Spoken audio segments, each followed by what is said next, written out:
Your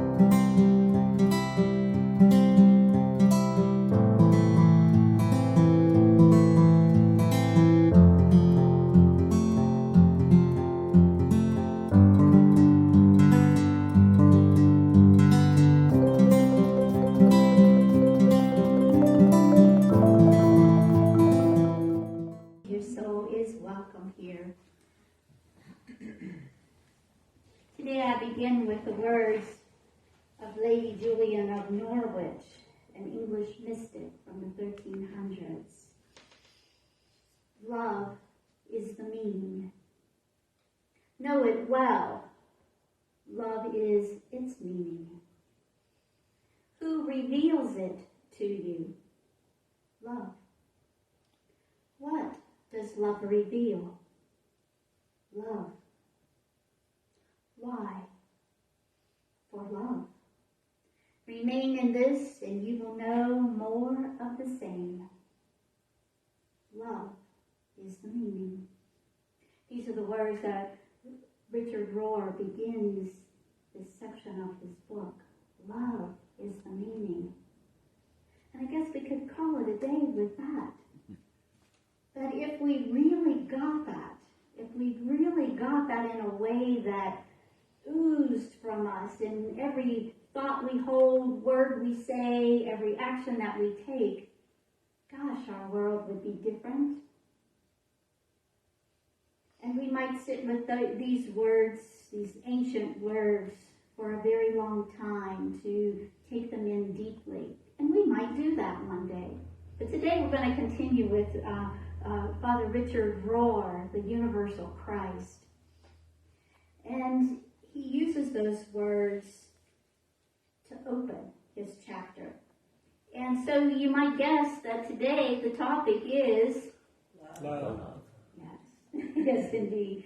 And do we ever get weary of hearing about love? I don't know about you, but I don't. Yes, I see all your heads shaking. And Richard Rohr goes on to quote the Jesuit priest Teilhard de Chardin. Love is the very physical structure of the universe. Love is the very physical structure of the universe. Let that be our prompt to carry with us this week.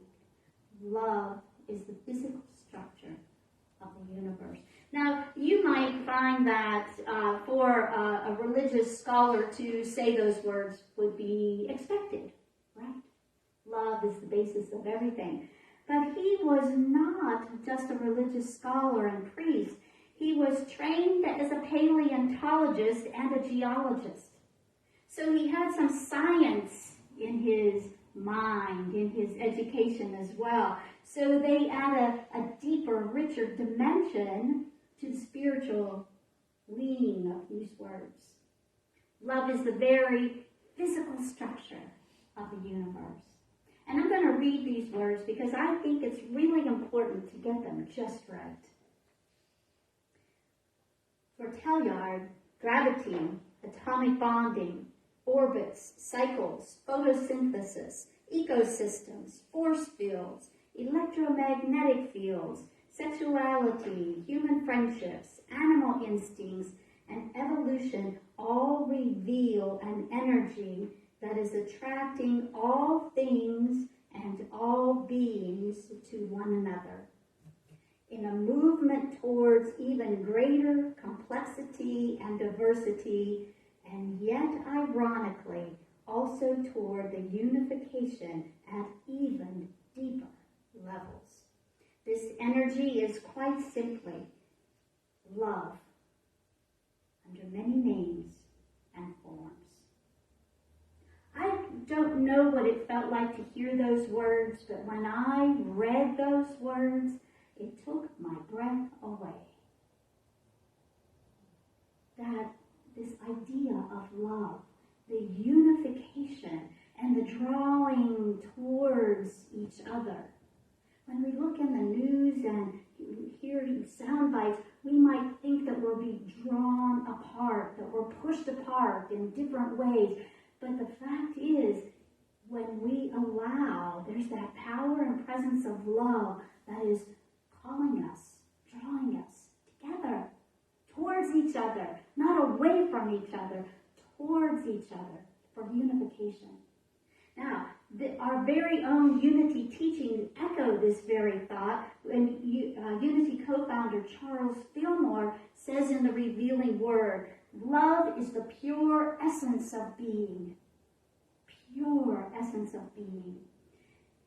It binds together the entire human family. The entire. No one's left out of that binding together, that bonding through love. Love is the power that joins and binds in divine harmony the universe and everything in it. Love is the great harmonizing principle known to human. So here we have ancient words expressing this, and we have our Unity co-founder expressing this. This, I believe, is truth. And Richard Rohr says this about love. Love, which might be called the attraction of all things toward all things, is a universal language and underlying energy that keeps showing itself despite our best efforts to resist it. That's what I love about Richard Rohr. He just says it. He just says it. You know, that we have this amazing power moving in all things, drawing it together. And man, we put forth a really great effort to resist it. It's our human nature. So this idea of love is really simple, right? It's everywhere. It's the very physical structure of the universe. And we are always being drawn to one another through the power of love. And I want to differentiate that from the emotion of love. The emotion of love draws us to each other for friendship and for, the enjoyment of life. For sharing cake, sharing communion. That's the emotion of love. But underneath all of that is something even greater. And that's the power of love. That's what we're talking about today. It calls us to care for each other, to uplift each other, to support each other, to preserve and protect each other. And yet we resist it. We resist it when we move people out of our heart. So just think, over the past few days, few minutes, excuse me, those who look differently from us, out of our heart. Those who pray and worship differently than us, out of our heart. Those who think differently than we do about women's choice, gun regulations, immigration and refugees, those without homes and those without jobs, those who live with addiction, out of our heart. The Green Party, the Tea Party, the Democrats, Republicans, or independents, out of our heart. The death penalty, cannabis laws, racism, ageism, sexism, gender identity, expression, or gender orientation, and out of our heart. Any of the many ways that we in our humanness use to separate and sort and divide, and to put another person out of our heart. Those are the ways that we resist this power of love. And I say we because I include myself in that. And if I think that I'm not part of that, then I'm only fooling myself. Because I am very human as I walk this world. The point is to recognize any moment that I put someone out of my heart for any reason at all. And we say that we're to love everyone, we continue to move people out of our heart. And we can't other parts of humanity and still claim to love. We can't say that we love the sinner but hate the sin. We move people out of our heart. So I'm not required to understand how anybody believes about any of those topics I rattled off. I'm not required to understand how anybody practices faith or prays or lives, or I'm not required to understand it. I'm not even capable of understanding how everybody moves. But I'm asked to love. That's all I'm asked to do.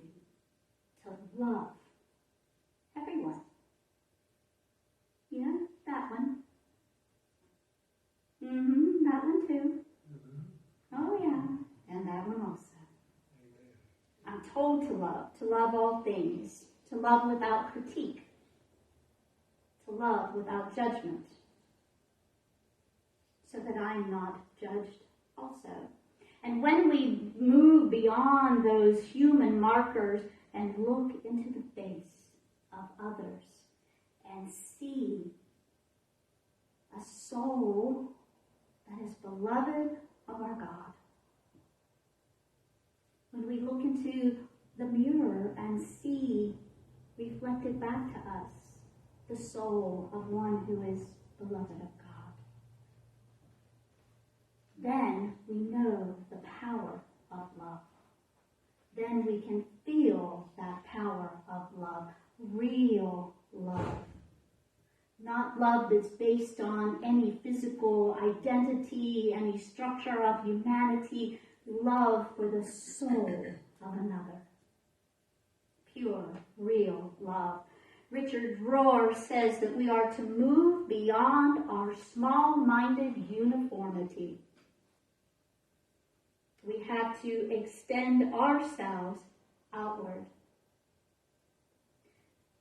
Now, our ego takes issue with that. Now, I'm not going to slam my ego because my ego got me up this morning, brushed my teeth, combed my hair, choose reasonable clothes to put on. Our ego is essential for us being here in this human, but our ego cannot control us. Otherwise, we miss the opportunities for love. Well, our ego will always find a threat to this idea of all-inclusive love because we give up separation when we move into that power of love. We give up superiority. Not my way of practicing faith is right and yours is wrong. Not my ideas about social justice issues are right and yours are wrong. I give up that superiority. I give up my rightness for equity and control. We give those things up and we can move into that field of unending love. And Richard Rohr goes on to say, and again I read for it's important to get this just right, love has the unique ability of consistently creating future possibilities for the good of all. See, we think that love has limits because our human love might. When someone annoys us or perturbs us and out of our heart they go, we can withhold love. But divine love doesn't. Divine love is good for everyone on the planet. Everyone living in different faith traditions, different lives. Love has enough of itself for good for all. And Rohr goes on to say, even and especially when things go wrong, love always allows and accommodates everything in human experience, both the good and the bad. Nothing else but love can do that. Accommodating for the good and the bad, what we call good and bad. That's the harmonizing ability of the power of love that Charles Fillmore talks about. harmonizing all things into its goodness. Fillmore says, love sees only good. Love is that, excuse me, is that goodness. And by holding that image and vision of love and goodness, good appears. And we notice that in our humanness. If I have a negative opinion about someone, my mind is going to support that negative opinion and see all of their flaws, all of their questionable behaviors and habits and such. But if I have a positive opinion about someone, they can do no wrong. I only see their good. I see their good habits, their kind words, their compassionate behaviors. I see that. So my mind focuses on that good. That's the power of love.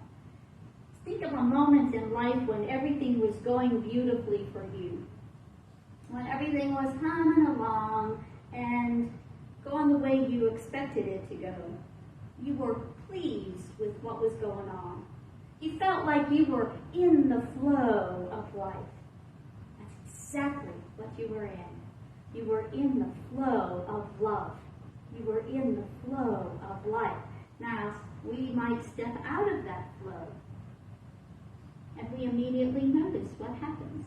You feel disconnected, disjointed, out of control with life, out of sorts with life.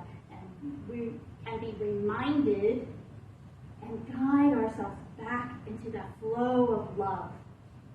We've done that over and over again. I have. Yeah, we do that often in life. Well, we step out, we forget, and then we remember and are reminded, and we step back in to live into that flow of love. It's a beautiful movement of love. It draws to us and us to our deepest desires, our most deeply held intentions.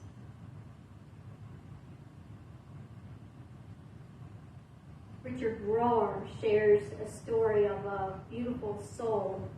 Her name was Eddie, and she was put to death in Auschwitz. But in a letter to a close friend before she was sent to Auschwitz, this is what she wrote. In spite of everything, you end up with the same conviction. After all, it's not God's fault that things go awry sometimes and cause lies within ourselves. And that's what stays with me even now, when I'm about to be packed off to Poland with my whole family. It's not God's fault that things go awry, the cause lies within ourselves. And in another place she writes, those 2 months behind barbed wire have been the 2 richest and most intense months of my life, in which my highest values were deeply confirmed. 2 months behind barbed wire were the richest and most intense months. Highest values were deeply confirmed. Rohr says that this is one example of the function of the Christ as a voice that calls all things to become whole and true within themselves. That means that great love and great suffering, and that we can use our suffering just as Eddie did, to take ourselves and find those most deeply held convictions. Return to our faith rather than be separate from our faith. And that we are on this path to wholeness, not by eliminating suffering, not by eliminating those parts of life that we label as unfortunate or negative or challenging or bad, but by welcoming them, by allowing them at least to be, and to incorporate them and to wrap them in that power and presence of love that softens them.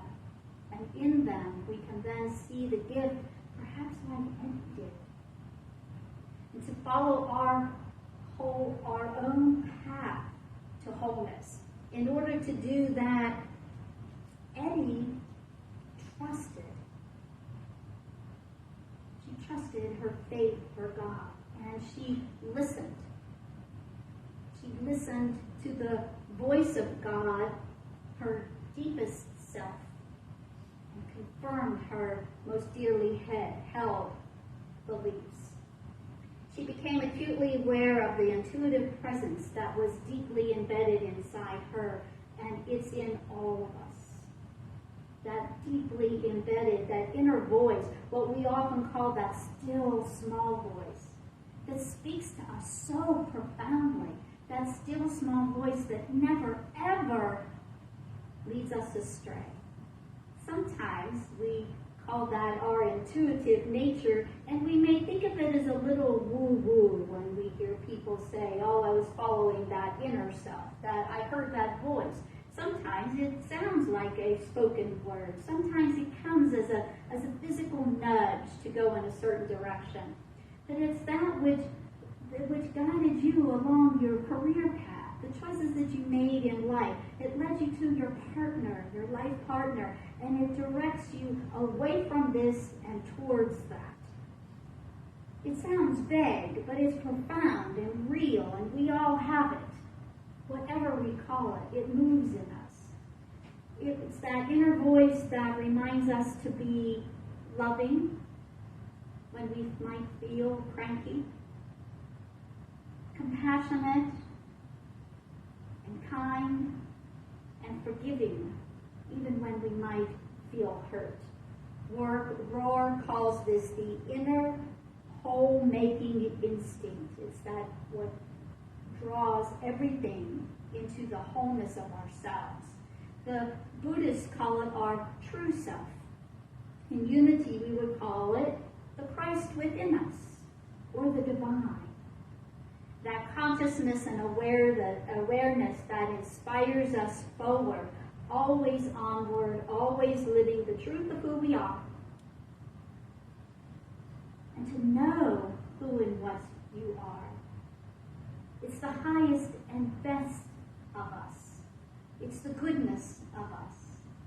It's the kindness of us. It's the inclusivity of the wholeness of us. The parts that we love, the parts that we're a little less fond of. It's our wholeness. And Richard Rohr reminds us that we must learn how to recognize the positive flow and to distinguish it from the negative resistance within ourselves. You ever feel that resistance? Yeah, you know what that feels like. Yeah, we sure do.